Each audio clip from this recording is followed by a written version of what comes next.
So there we go. The event is now being recorded. I'd like to begin by acknowledging, as we always do, that we're meeting here in Australia on Aboriginal and Torres Strait Islander land. Of course, Pat will also give an acknowledgement when she begins, as is appropriate, but I should say sovereignty of this land was never ceded. This land was taken without consent, without treaty, and without compensation. For my part, and on behalf of Search, I pay my respects to elders and leaders, past, present, and emerging, of Aboriginal and Torres Strait Islander peoples. Of course, got a wonderful elder right with us right now, and others who are joining us on the call. Also traditional owners and First Nations all across the continent. I'm on Gundungurra and Darug land here in the Blue Mountains, where we say, and as I always say as we begin these events, Warrami Gummarata, welcome comrades. We have with us tonight an extraordinary guest, and I'm pleased to say this is the second time Pat Anderson has joined us for an online event. We held a forum with Pat last July, but of course a lot has changed since then. The campaign for Voice Treaty Truth has taken significant steps and won important gains in that time, with the leadership of Pat and the support of many of you here tonight. So now we're going to hear where the campaign is up to and how we can help win a referendum for a voice to Parliament in this term of Parliament, the first and necessary step in the process of Voice Treaty Truth. However, first I'll tell you about the event, and I'll also tell you briefly about Search, just to give a short introduction to Search. As you can see, we've got our Search Vice President Jackie Whidden on the call, as well as Pat. So I'll just quickly tell you about what we're doing in today's event.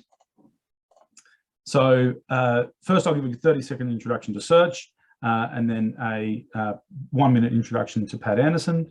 Pat will then speak for about 30 minutes, and then after that we'll have questions, which I encourage you to submit in the Q&A section. I think someone's already kicked that off.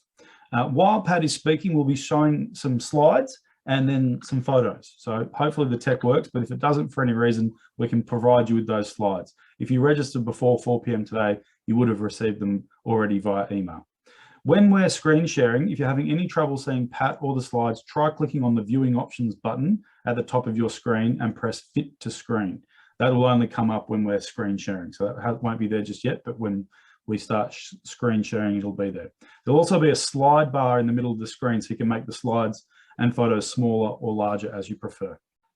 At about 5 minutes to 7, Search Vice President Jackie Whidden will then wrap up and we'll finish on the hour at 7 p.m. The chat section is open for everyone, but please use it responsibly. So now to quickly introduce Search and then to introduce Pat Anderson. Search is a membership-based democratic socialist organisation that links and enables socialist activists across different progressive movements, political parties and generations all around the continent. Our members come from diverse backgrounds, but we have common aims and values, summarised in our goal of democratic ecological socialism. We're involved in lots of different activities that always need more volunteers. So please get involved if you'd like to. We run education programs, we produce publications such as our Activist Guide to the 2022 election, which is still very relevant, and comrades. But we also publish online at search.org.au, as well as on Facebook, on Twitter. We have a podcast channel and a YouTube channel where we put on events like this one, and recordings of those events go on those YouTube and podcast channels. I encourage you to follow our social media pages to keep up with our events and publications, and go to search.org.au if you are interested in applying for membership, or simply get in touch with me or any of our committee members to talk about what Search does. Our contact details are on the website and our social media pages, where you will no doubt see our ongoing commitment to Voice Treaty Truth. Indeed, Search is a long-time supporter of the Uluru Statement from the Heart, and we have an active working group dedicated to campaigning for Voice Treaty Truth. You can volunteer for that group on our website, or again, simply by getting in contact with us. Now to introduce Pat Anderson. Pat Anderson is an Alyawarre. I've been practicing that all afternoon, and Pat even gave me some pronunciation tips, but I've buggered it up. Alyawarre woman, known nationally, internationally as an advocate for the rights and health of Aboriginal and Torres Strait Islander people. From humble beginnings growing up in a camp outside Darwin, she has led Aboriginal and Torres Strait Islander health organisations, investigations and campaigns in the Northern Territory and nationally, as well as international efforts to achieve social justice for First Nations people. As well as being CEO of the Danila Dilba Health Service in Darwin and chairperson of the Aboriginal Medical Services Alliance of Northern Territory, she co-chaired the Little Children Are Sacred inquiry into the protection of Aboriginal children from sexual abuse. She's the immediate past chair of the Lowitja Institute and has extensive experience in Aboriginal health, including community development, policy formation, and research ethics. Pat is also on the board of the Literacy for Life Foundation, which you may hear more about, as some of our search members are involved with that too. She was appointed Officer of the Order of Australia in 2014 for distinguished service to the Indigenous community as a social justice advocate, particularly through promoting improved health and educational and protection outcomes for children. In recognition of her lifelong work and contributions to the community, she has received several honours and awards, which you would have seen in the blurb for this event. She's here to talk tonight about the campaign for Voice Treaty Truth, the importance of the Uluru Statement, and how we can win a voice to Parliament in this term. Thank you so much for joining us, Pat Anderson. Thank you, Luke, for that very generous introduction. I'll just, I won't repeat the acknowledgements, but I bring greetings instead from my people, the Alyawarre people, and you didn't do too badly, Luke, with the pronunciation. It's a very, very difficult language, I have to say. It sounds completely different to any other sound you've ever heard. So you did very well. I grew up and lived in Darwin all of my life on Lowitja country, and today I'm talking to you, or this evening rather, I'm talking to you from Ngunnawal Ngambri land, very cold, in Canberra. Thank you again for inviting me. This has been, I feel like we're sort of old mates by now. It's like I've been talking to you guys for quite a lot, and it's only twice, and I didn't realise it was so long ago, Luke, in July.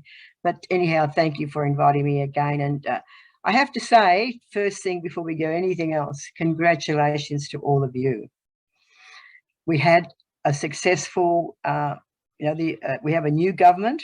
I think the Australian population, without being Pollyanna, I think they voted for change and for hope. And you, all of you here on the call tonight, and those who aren't, have made a huge contribution. So congratulations for a very successful campaign we're starting now. We've reached the first hurdle. The Labor Party, who have been long-time supporters of the Uluru Statement, Mr. Albanese in particular, but for him to stand up, and we've been working on it for 5 years, ever since we left Uluru in 2017. Me and a team, and Professor Davis, Megan Davis, and a whole bunch of us have been working really hard during this 5 years. And that's the time when I started talking to all of you as well. So through all of those efforts, we now can tick off the hurdle number 1. We now have a show on the road. The new Prime Minister, the very first thing he said directly to the camera when he was announced he would won the election, that he committed again to implementing the Uluru Statement from the heart and to take the nation to a referendum. They have the numbers, so there will definitely be a referendum. When I say we, we're talking about this group of people that I work with, including Megan. We've been speaking to a lot of the new members, and we have asked them to consider going to a referendum on the 27th of May 2023. Few reasons for that. One of the ones are that the synergy is nice. It's an anniversary of the 1967 referendum, and also the 6-year anniversary of the Uluru. And there are some other anniversaries as well that come into that date. So far, and it seems as though the government might be working to that kind of timetable. That one of the first things that the Prime Minister did was to appoint Linda Burney and Patrick, and in a lesser role, Melandiri, to work pretty much full time on the referendum. As I say, we've already met we're meeting Melandiri soon, but we've spoken at length to Patrick and Linda. So, and also last week, Mr. Dreyfus put an advertisement in the press for 2 constitutional lawyers to work with him on all of the machinations and the legal framework for going to a referendum. Megan has been speaking to him and other senior members of the party over these last few years. Her and her team have in fact drafted a bill, as well as the questions to be put, and they're all now with Mr. Dreyfus and the team that he will set together. And we did that because we didn't know who was going to win, of course, the election. But we didn't want whoever won to say to us, well, look, it's going to take us 12 months to get a bill drawn up and what have you. So we were ready for that. And it's now worked out very well for us, because they can use, the Attorney General will be able to use that work that Megan has prepared for him, for his and his team's consideration, like I say, and including the question. But all of that's pretty complicated, but that's already happening. So we've got the 3 Aboriginal First Nations politicians working on this pretty much full-time, Melandery less, and also the Attorney General has got on extra staff to deal with that. So we're taking that as a fairly good indication that they might try and go for the 27th of May. It goes without saying there's a whole lot of work to do here, but you know, there is a shift in the attitude and how we might proceed. So things are moving quickly. There is a shift, as I've said, and what we've done, Luke, yes, here on the screen is a campaign update, which I think, no, I don't think, I know somebody else said that, I think, to tell you where we're going with the campaign. There's a lot of information on there. It's too much to read now, but I know it's been sent to you. And if you scroll through it, you'll find quite a lot of information about the referendum and how that's going to roll out. So we're just going to continue to roll this. Like I say, there's a lot of information. There's just some of the images there. This group down here, that's at Ross River. That was a meeting held. Ross River is just outside Alice Springs, and people came from the whole region, south and as far as up as Tennant Creek. And that particular regional dialogue was held, besides English, 3 different languages. So all the presentations were repeated into the different languages for that area 3 times. And there was a very long meeting, but in a very beautiful location. And I heard the most beautiful explanations about culture and Jukapa and what have you. So it was pretty special. We took the decision not to film anything, because we wanted people to, you know, feel free and not be inhibited in any way by cameras and what have you. However, we did take lots of film, and we're in the process of doing a documentary on how the dialogues worked and who was there, and it'll be a voiceover, because as I said, there's been no one's been filmed speaking. We have permission, of course, to take all of those images. So Megan has the painting, which was done, as you know, just as a reminder. That painting was done for us, and particularly for that occasion, by the senior women at Mutijulu, and we put this in here, the statement there, and they left space there for all those signatures. But in this painting here, it's infused with the land and the country and the spirit of all of those people who were there. So it's a pretty special painting. The plans for the painting is that, and we've started, people are sending us some small donations. There is a very fine art gallery at Mutijulu and what we're doing is building onto it another room fully, so we can curate and keep the painting there for all time. It's not going to any place down south. It's going to stay. It's going to stay where it belongs. Whatever the outcome is, we'll go ahead with that aspect of it and house it in a proper way. Sammy Wilson, who hosted the Uluru Convention, his dream, it's a really beautiful dream, I reckon. His dream is that kids from all over Australia can come there and hear the story with a sound recording and also the story of the painting. So he wants them to learn about what happened here. So that's just a bit of an aside I just thought of then when I saw it. So that's what's happening with the painting. It's safely kept in Megan's office, rolled up in a tube that's specially made for it. So we're looking after it because it already has some damage, but that's where it's going to be housed. So I think you know a lot of this information. We'll just keep going, Luke. Yeah. I think this was done just, I don't think it might have been done just before the election. And there's a rollout there, because we always had this date in our minds for the 27th of May, 2023. So we're using the slogan, "History is Calling." You know, it's we've been doing this for a really long time, as most of you will know that are on this webinar tonight. And it's just the turn of this generation to try to get justice and reform, structural reform for the nation. So just keep going, Luke.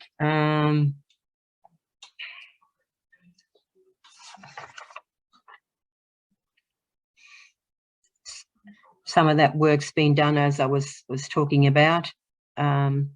We will continue an education campaign over all of this next period.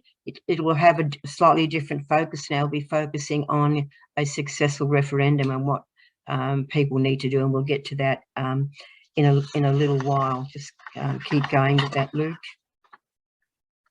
That's just an example of some of the press that came out when we released this this campaign, which was billboards and print media, and all, you know, all that social media stuff that people look at, and I don't, but there was quite a big flurry, and there's some statistics there about how that worked out. So these were huge billboards around various locations, and that got quite a lot of attention.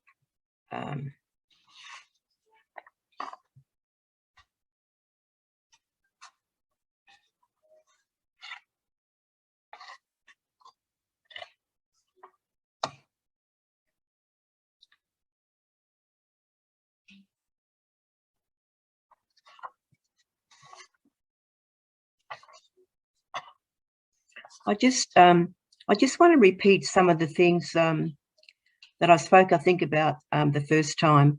This is the statement was given to everybody, as you know, as a gift. It was given to you, the people, because you had the power to change the referendum, and indeed change the nation. This, what we're going through now, this generation, all of us, whatever our background, everybody over 18, it's our turn to have a go at getting justice for us in our own country. But it's not only about us, it says a lot more perhaps about you.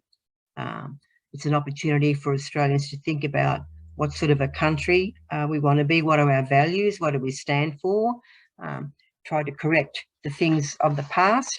There's a couple of quotes. Peter Yu was speaking at a conference here in Canberra. It was Reconciliation Week, it was. And he said, support for the Uluru Statement must transcend Australian political politics and not be destroyed by ideology division. And he said, the referendum and its outcome must be owned by all Australians. We can't win this ourselves. And it's not really about us, like I say, it's more about you. So we need you. We asked you to help us in 1967, and you did.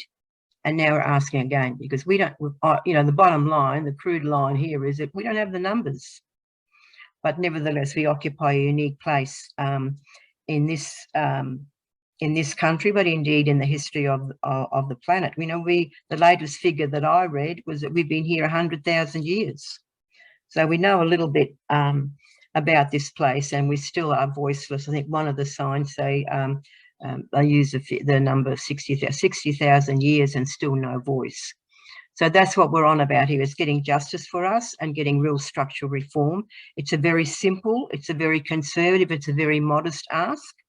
We were very, the people at the dialogues were very keen not to, they wanted an amendment to the Constitution, but something that would be simple, so we didn't have to spend, you know, another generation of lawyers fiddling and tinkering with every word. So we're not saying alter this section, whatever. We just need them to put in a couple of sentences that there will be a voice, a First Nations voice to the Australian Parliament. And it's only a couple of single sentences. So we're not fiddling with the body of the Constitution at all. We're just inserting a couple of 2 or 3 simple sentences, maybe with a little bit of a introduction. but keeping it really, really simple. Cut the words down, because they said, our mob said really clearly, we don't want all them lawyers spending all their time worrying about it. We just want the government to do this. Now, the reason for going to the Constitution is because we've tried everything else. Generation after we've set up our own organisations. We did everything that we were asked. We all got, a generation of us got educated. Now we're going backwards in terms of education, but nevertheless.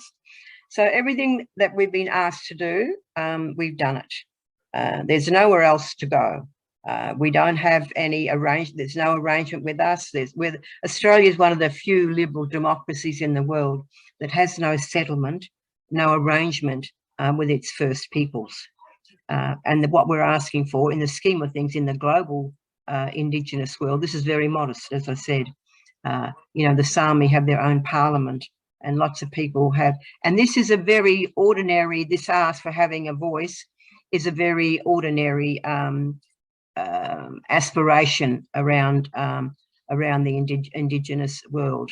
So there's no reason. And also Justice Murray Gleeson, who was also on the Referendum Council, former High Court judge, he says there is no legal impediment to doing this. So therefore what we're left with, of course, is the old hoary question of the politics. So we're all set to go. We've got, the Attorney General is already looking at some legislation. The Prime Minister has got 3 of the First Nations politicians working solely on this, and they're working with as many of us as possible. It seems to me, as I said earlier, all the evidence seems to point that they're going to go for, try for at least 27th of May next year. We would prefer that date, not only for the commemorating the events that I just said, but rather a much more pragmatic reason. We can't hold the public any longer. If we go beyond, we reckon if we go beyond 2023, we're done. It's not going to happen. We have to cash in on the wave of post-election, this desire or aspiration for hope and change. So if we miss this boat, we've missed it for another generation. So we're pulling out all the stops, if you like, to go to referendum on the 23rd. There's a lot of work to do for all of us on the line here tonight, and for the next and those who aren't. You're a bit more organised than others. We will continue to do education. Like I said, we will change it. We'll try and ramp it up. We need a whole lot more money without being too crude, but we've got all kinds of things happening there. Like I say, because we want to do television ads. We also need to organise regionally. We're looking in the budget that we prepared for some funders. We're looking to have across 35 regions, which is the old ATSIC regions, just for the simplicity of that. But in each of the 35 regions, we'll have a local coordinator, a paid local coordinator, as well as a youth coordinator. So we'll split the country up into 35 regions and staffed by those people, plus volunteers. So that's another way of getting out to not only all of us, but to many of you in those small towns and what have you, and the smaller communities. So that's quite a big and expensive aspiration, but that's what we're going for, and that's the only way. That's one of the ways that we reckon we can get around to more people, so more of us understand what it all means. People are looking. There's a discussion going on about the name, but we won't talk about that tonight. Whether we're First Nations or Aboriginal and Torres Strait Islander peoples, that's still to be debated. I think probably what they'll go, like on a lot of times, people go for the middle road, and the middle road might be Aboriginal and Torres Strait Islander peoples, but that's just a sort of a bit of a technical thing. But there'll be some discussion about that.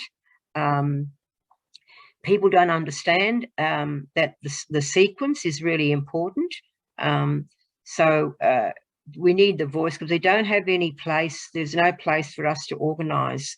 We have been without that since they got rid of ATSIC. We all know ATSIC was having issues at the time, but they had a review, and the government of the day decided to sign that away even before they even read the review.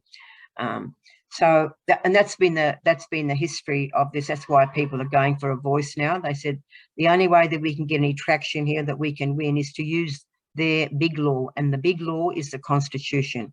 We haven't been there before, and that's the only place that we can go to, because if we're locked in there, we've got that voice or that process will be protected. So at the moment, what's happened in the past, every organisation we've set up, however big it is, including ASIC, we didn't set that up, that was a government initiative, but everything else was our initiative. They were just signed away in the afternoon. So there's a big hiatus and nothing happens. And we thought, what are we going to do now? Because they've done away with this and they've done away with that. So generations of this, people are really adamant. We've got nowhere else to go except to use their big law. That's why we want this change. So we can get some traction in this country. We can get access to some power. And most importantly, on an everyday level, we will be able to make decisions or be part of the decision making for laws and decisions that affect us. That's never happened before. All of this is new. We don't really know what we're doing here. We're just doing it and doing the best we can, and asking again, like people did in 67. We're saying, this is now what we want you to do, and asking for your assistance. And the group here assembled tonight, and those who aren't here, part of this group, know that and have been very helpful. And I thank you again for all that help and the effort that you've given us over these, well, almost 5 years. I think it's been 5 years now we've been doing all of this. I wanted to show some of these images to you because there's lots of misinformation, and we'll talk about that in a minute.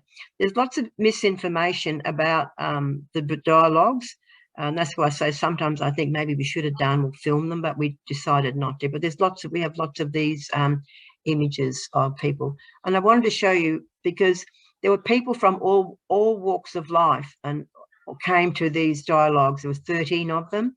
Across the country, wanted 18, but they cut the budget. The government, they cut the budget. So we did the best we could with 13. There was a formula because we wanted these meetings to have cultural authority. So there was 60% of local traditional owners and custodians, 20% of major organisations or influential organisations in the area, and 20% of people who were important in the region, or stolen generation people, so they would have a seat as well. I was co-chairing the referendum council along with Mark Liebler. We didn't select anybody. We selected a host organisation, an organisation big enough to host such a meeting, and we gave them the formula, and they chose locally those people who came to all the forums, all the regional dialogues. And the regional dialogues at the end of each meeting, one of the last functions was to elect people to go to be their delegate to Uluru. We didn't select or elect anybody at all, except to choose a host organisation that has the capacity. So that's how all of these people came to Uluru, and they came from, this is in Torres Strait here, they came from all over. So this was a very big meeting at Torres, because we had a representative from all the islands across the Torres Strait. I think one of the new things that's happened on our webpage is we've got the Uluru statement in 61 different languages other than English. And also at the moment, that's my job, to put on as many First Nations languages as possible. At the moment, we have the full suite of the 18 languages in the north, from the Northern Territory, 4 from the top end of Queensland, so far 1 New South Wales language, because I have to work through all the language nests in New South Wales. And also I'm just starting to work with a Central Australian Central Queensland rather, translating service for that region, going up south and north and west in that Queensland area. So they'll go on as they come to hand. So if you press a button there, you can hear the Uluru statement in in all of those languages. So that's where we're up to now. And what we need to do now is pretty much more of the same of what you've been doing. We'll be getting some, I don't know whether some of you have this, what do we call it? The supporters kit. I think some of you do have that. We'll be sending out more information, because we will be doing with this in these regional areas, the basic things like letterbox drops and brochures and talking to people, and Saturday morning table at shopping centres, going to any events that are held in the region, and so on. And so we'll be producing material as we go along as well. But if you can keep talking about the referendum and this is not going to be another education campaign, I'm afraid, because a lot of people, there's so much misinformation about what we did at Uluru, who was there. People don't there is no threat to sovereignty, and it says that in the Uluru Statement from the Heart. Sovereignty has never been ceded. This is what's the words that are being put into the Constitution, like I say, are not fiddling with anything. They're just some words to set up a voice, and that's all it is. It doesn't say anything about us at all. It's just a very, very simple insertion. This was a dance that the Torres Strait Islanders came, and there's a special dance designed for the convention, and a whole team of dancers and musicians, as well as their delegates, came to Uluru. So I might stop there, and I'll jump in again if I think of something that I might have forgotten. But we might just open it up now for question and answers. Luke, what time is it? Oh yeah, okay, that's good time. Perfectly, exactly on 30 minutes. You're a practiced public speaker. I don't know if you've got the time. No, I just looked at not at all, Luke. And we're getting towards the end of that, those fascinating images from the dialogues, which were great to see. I've seen a bit of that before myself, but in the process, but that's a 17-minute long video of it, and it's a wonderful record of the process for getting to Uluru in the first place, and obviously some there of the Uluru convention as well, which I'll just stop playing in the background of my own computer. Thank you for that. We've got some questions already coming through, and we've got some in the chat as well. I might go, there's a couple of suggestions there about some campaigning things. Doug Melvin's got a very important question about how do we make it an easy, clear question. I understand, Linda Burney obviously and the department now and the government have to do that in consultation with the Attorney General.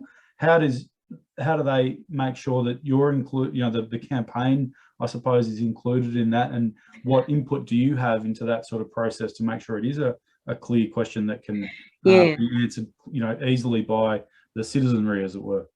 I think, and I'll stand corrected, but I think the plan is once the Attorney General has, they've got and it's gone through their internal processes and what have you, I think the idea then is to release it so everybody can have a go at looking at it, saying, what they think, getting prepared for it, or saying this is rubbish, or I can't understand this or whatever. So I think the plan is to release that.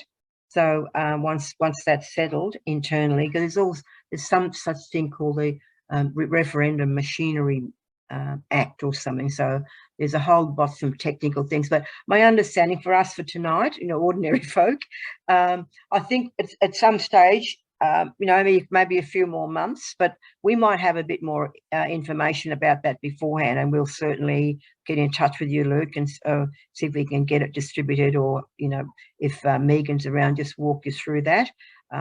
So I think, as far as I know, sitting here now, that's what's going to happen as we understand it. And as I said, Megan's already given the work that she's done on the bill, as well as the word for the ballot paper, the wording for the ballot paper. But we can't say anything about that because that's there with them, but they're going to release it at some point soon. We're on a really, really tight schedule here, so I hope they don't throw their hands up and say, oh, this is too quick, we need more time, we can't do it. In fact, we don't need more time because we've been doing this a really long time now, and it's time. We just got to tidy up and make sure that reassure the voters that they have enough information. And we don't really know that until some stuff gets going out there. We can't put the whole in the Constitution, all of the machinations for what the voice is, how it's going to work, how it's going to be, we can't do that. That will be done on the side by legislation. We can't do that until we all say, yes, we're going to go ahead with the First Nations voice to Parliament.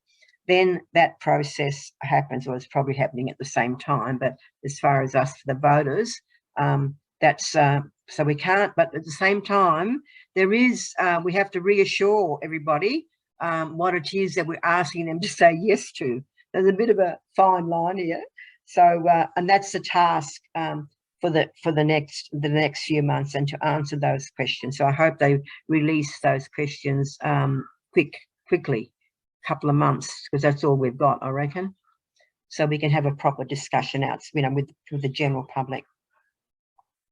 I had a look at the 1967 question. It's on Wikipedia. People can look it up for themselves, and I was surprised at how simple it was. Very straightforward. And I should acknowledge that a lot of people on the call were involved in that referendum, of course. So where we've got to win another one. We didn't win the 1999 one on the Republic, and that one. Doug just mentioned that because well, that question that question was fiddled with. Nobody understood what there was. Yeah, almost a double negative. But anyhow, that's right. We know why that one failed, but this one hopefully has better sponsors in government at the time. We have to make sure that doesn't happen again, though, I think the lesson, and a lot of people have said this as well. Again, a lot of people on the call, and that this is a once and you've just been saying it. It's a once in a generation opportunity, and a lot of people, I remember at the time of the 99 referendum, we can get it right, some other time. Well, it hasn't come up again for no, we got this is sudden, one shot, that's it. I've got a question here from our Voice Treaty Truth campaign group, our working group co-convener Bob Boughton, who's asked, some of our non-Indigenous members are worried about campaigning on a pro-voice position, given there's some vocal opposition from First Nations activists, not just activists now. We've got people in the Parliament on the Greens and on the LNP side who've also voiced some opposition. How might we respond to our supporters who feel this way? The first thing this is going to get nasty. This is going to get very nasty. So the first thing I should say, that don't anybody ever put themselves in any position where they are feeling uncomfortable even. They need to not proceed any further, because there's already a lot of social media stuff, which we didn't have in 67. This is new, and this is particularly can be vicious. So there'll be a lot of that. So the first thing I would say is make sure that you're safe. And what was the first part of the question, Luke? Sorry. I suppose, how can we respond, to supporters who are a bit, well, how can we reassure? Look, not all of us agree. We're like you in that respect. The fact, this idea that every black fella in the country is going to agree with, it's really racist, because, you guys don't agree on everything, but there's a line there. And that's a line, that's when you get to that line, that's where all of Australians have to make a decision, because there'll be a small group, there'll be a small group, but a very vocal Aboriginal group. There's a sovereignty mob, there's all little splinter groups. And like I say, they're very vocal on social media. So I hope they keep their comments to social media. But you should not be chastened or bullied. You have to make the decision like they did in 67. What they decided to vote for, it was the right thing to do. irrespective of what was happening. And that's the decision that you have to make yourselves. Nobody can make that for you when you get to that ballot paper, even though there might be, you know, a whole lot of stuff that you've heard. You have to make that decision. I can't help you there. We can't help you there. That's what you have to decide. But I just want to repeat a couple of things. Not every blackfella agrees. This was a very deliberative process, and we did as best we can. The people who came to those regional dialogues were not the sort of people that are going to go on the drum. They're not going to go on Q&A, and they certainly aren't going to write opinion pieces in the Australian on the weekend. So these were one of the things I forgot to say about the dialogues. Although they're held in certain of those large locations, the people who came from the regions, like I said, the Ross River meeting. They came from Alice Springs and South Fink and what have you. They came up to Ross River for the meeting. That happened. Some places better than others, and some not so good. But nevertheless, like the information day we had in, the reason we had to have that is because the Canberra people were supposed to go to, we had 2 meetings in Sydney. They were going to choose which one they wanted to go to, and that didn't happen. So we got a bit of stick over that. So we said, okay, let's have an information day, and we did. I ran it in the same way as all of the dialogues hosted by the local elders group. So the same process, and they also sent the same numbers, I think 7 people from each of the delegates who the regional dialogue elected. So there was a fair spread of people, but you're going to hear a lot of stuff. There's going to be a lot of misinformation. It's really ask the questions or ring us up, or Luke, you know, if you're getting a lot of questions, just call me and we can go through stuff. So don't be shy to ask. It's going to get dirty, but in the end, when you get into the ballot box, it's really up to you what you decide and how you decide to vote, whether you think this is fair and square, or maybe, you know, the claims that Pat's been making aren't really true, because I've heard, you know, all these people saying blah, blah, blah, blah. I can't help you there. It's up to you. You have to make that decision. And I understand from some speeches, and maybe this was on a phone call, so I don't know how secret it was or meant to be kept under the hat, but the very strong polling support amongst both Indigenous and non-Indigenous people. Yeah, there is, yeah. For the voice to Parliament. And we had a question there from a comrade, I don't have the name right there, but it was asking from a multicultural migrant. It's a Myung Hua Park, saying he's on, he or she's on Darwin and Gundagarra land, like as I am.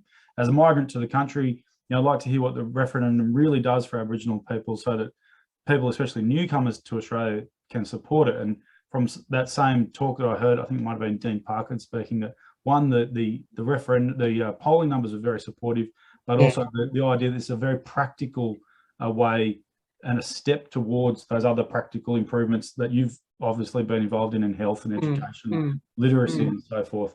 Did you want to speak more to that, about the you know, not just the broad support, but why the voice particularly is the first step, and why it's important in the sequence?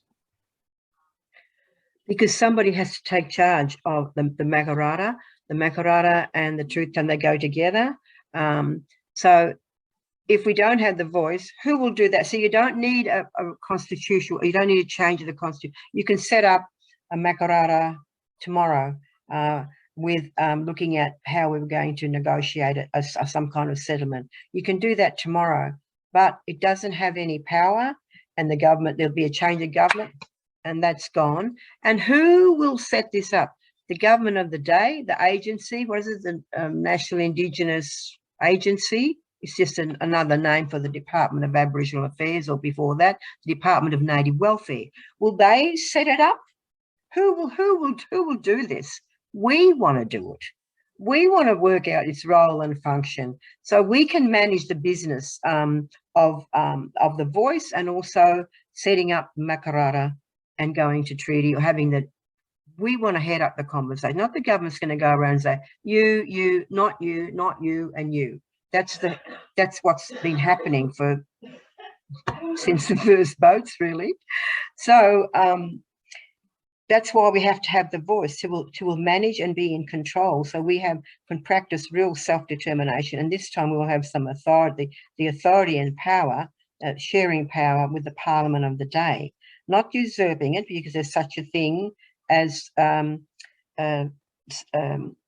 parliamentary sovereignty. That can't be questioned in it, and that's a lot of our mob are getting a bit cranky with the use of the word advisory. Well, it can't be anything else. But not advisory in the same way, because that's when I know why they're saying that, because you get on they don't have to listen to you at all. But once it's in the Constitution, they are duty bound by their law to listen to us. And we're going to sit back and say and wait for them to ask us. Of course we aren't. We're going to say, these are our issues, these are our priorities, this is what needs to happen now, and so on and so forth. So it won't be operating in the same way as people, and I know why, they say, no, that's nothing. If it's an advisory, they won't do it. Of course they're going to talk. That's the whole point of putting it in the Constitution. They are forced to listen to us, forced to include us, no longer relying on the goodwill. There have been some advantages and gains, but only through our own activism, but now we won't have to wait to be invited, and we will be there at the beginning and the end of every decision and all of the policies that affect us. So gone are the days of the nation state sitting at our kitchen table with their legs under the table, interfering and intruding into all aspects of our lives. Those days are now over.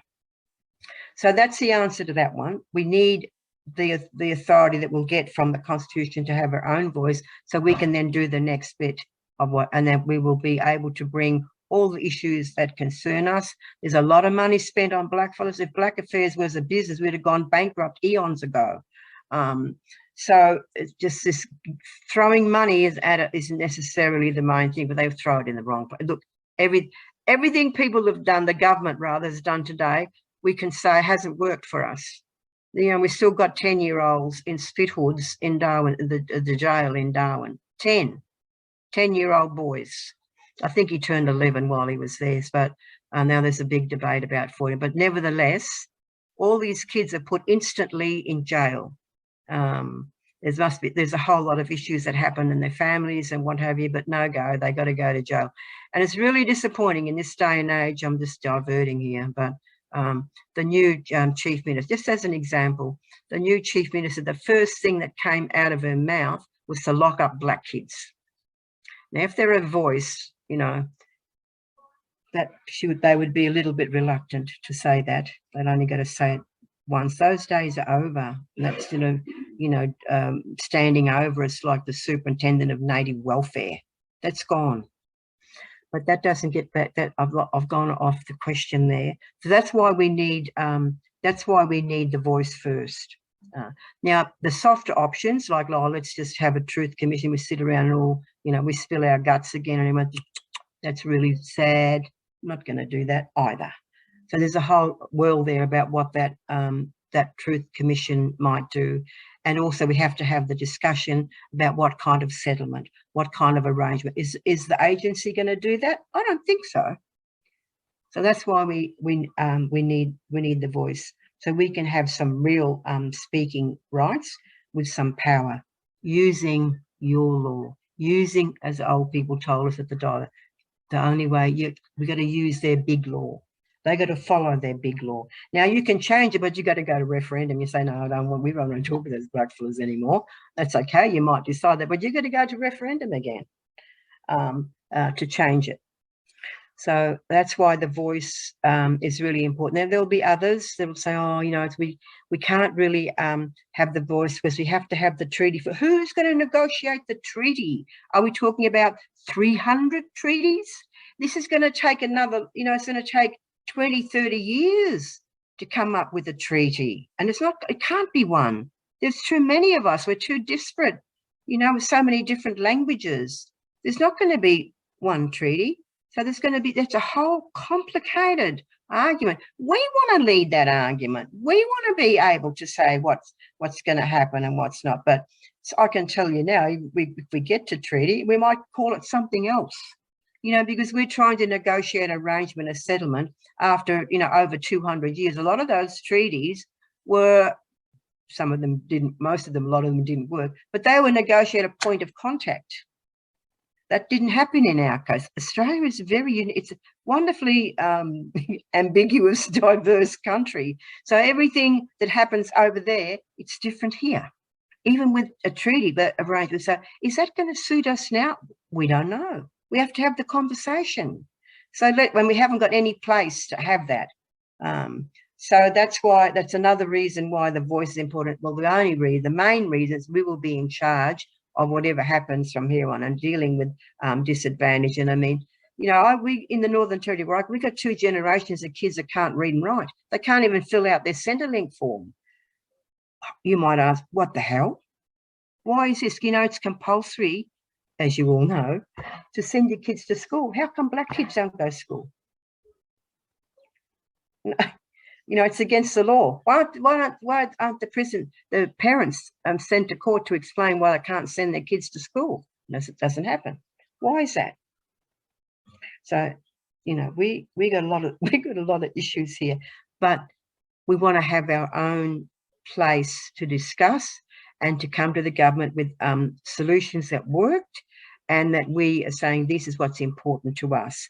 And it'll be the voice for people, not a national. There will have to be regional voices, but the regional voices will come to the national table. So it won't be a group of prominent, well-known Aboriginal people pontificating about what's best for blackfellas. That's not what the voice is either. So it'll be, you know, Kintor's voice will go straight from Kintor to the national table. That's how we get right down to where the money often doesn't get to. You know, my mob, they're drinking poisoned water. They all got bloody, you know, renal failure.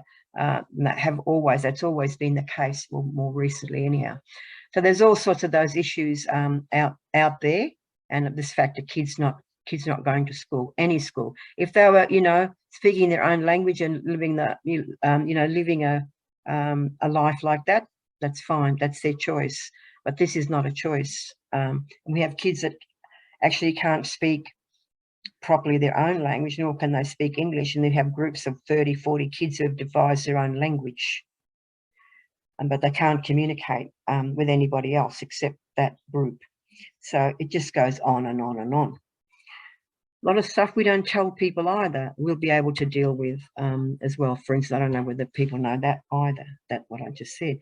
So that's why we need the voice, and we don't want to, you know, do the soft, what we would consider, those of us advocating for the voice, soft options, like sitting around and having our pontificating about, you know, the terrible things that happened. But it's a bit more than that. It's a two-way street, you know, and it's much more sophisticated and much more complicated than that. So it's not a matter of let's just have a treaty, what do you call them, a truth-telling commissioner and get on with it. So and in the past, what's happened, you know, like I say, we've spilled our guts and nothing's happened except, oh, I feel really sorry for those blackfellas. So it's much more sophisticated. That we haven't got a place to have even that discussion.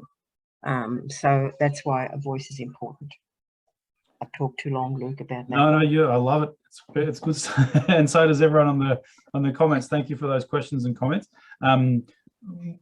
As you've been talking about practical changes coming from the voice. You know, the voice being foundational. We're on a call full of activists.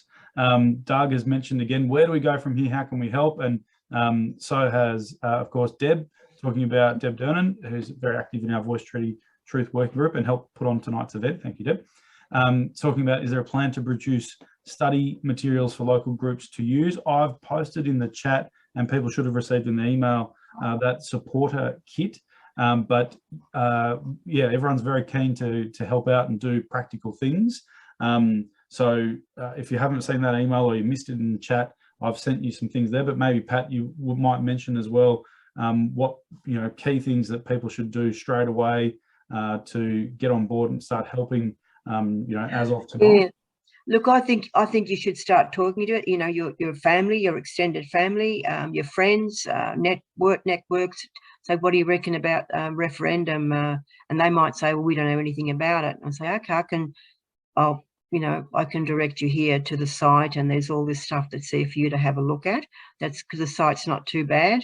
Actually, I think it's quite good. We fixed it, so it is a lot better. Although we have had some criticism about it, and the fact that where it says to donate, people finding that really hard to find. So we will correct that. That's just come to our attention as well. Yes, more of the same. Educate yourselves as well. If you hear people, just to start talking to us as if it's, it will happen. They've got the numbers. We will go to referendum. The legislation will pass both houses. We're pretty certain because, like I say, they've got the numbers. So we will go to referendum, and hopefully the party will go for the 27th of May next year, and we'll be putting more pressure on them about that. But we don't want them to sort of get overwhelmed by the volume of work that needs to happen. Just talking to Patrick today and the things that we want to do, I said, well, we have to start next week, otherwise we're going to run out of months. We don't want them to throw their hands up and say, we can't do it.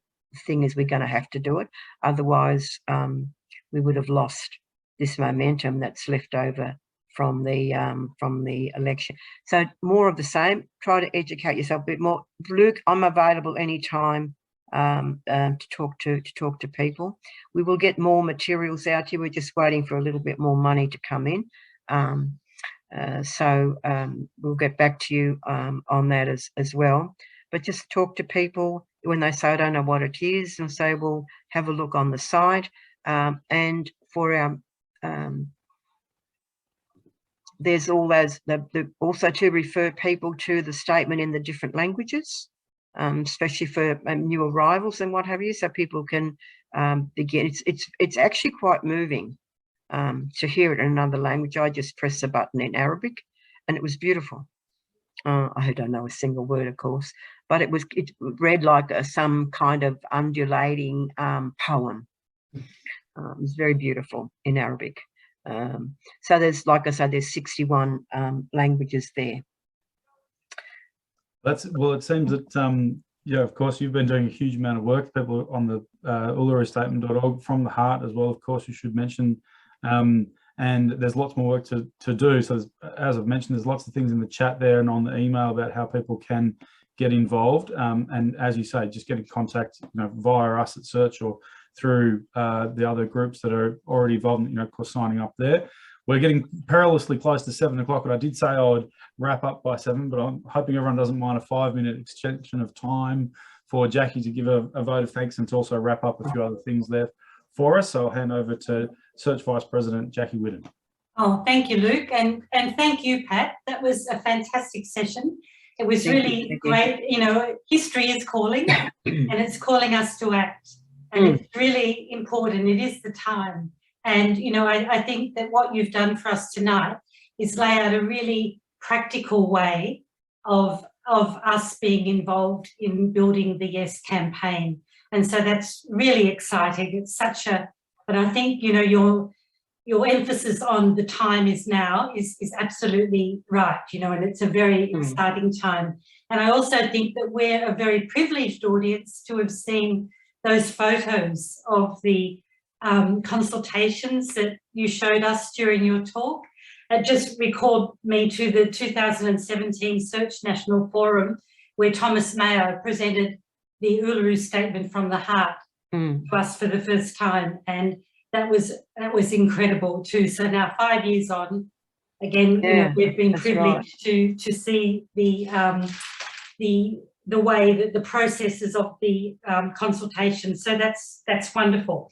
But I think also, like, what we need and what you've done for us is to give us a sense of the practicalities of how we have to be involved, how we have to activate and mobilise our networks, and how we have to be able to talk about the referendum and about building the campaign for the Yes vote. And I think we're in search, as in many of the organisations that are involved here tonight, you know, we've got plans to hopefully mobilise our members. The Voice Treaty Truth Working Group is meeting on the 6th of July, following your talk, to work out strategies for search. So please, Search members, come along to that group. Search is also involved with the Sydney Alliance and hosted by the Inner West Sydney Council to run a workshop for activists on Uluru Statement from the Heart, so how we can build activists' capacity to go and work on the campaign. We also are,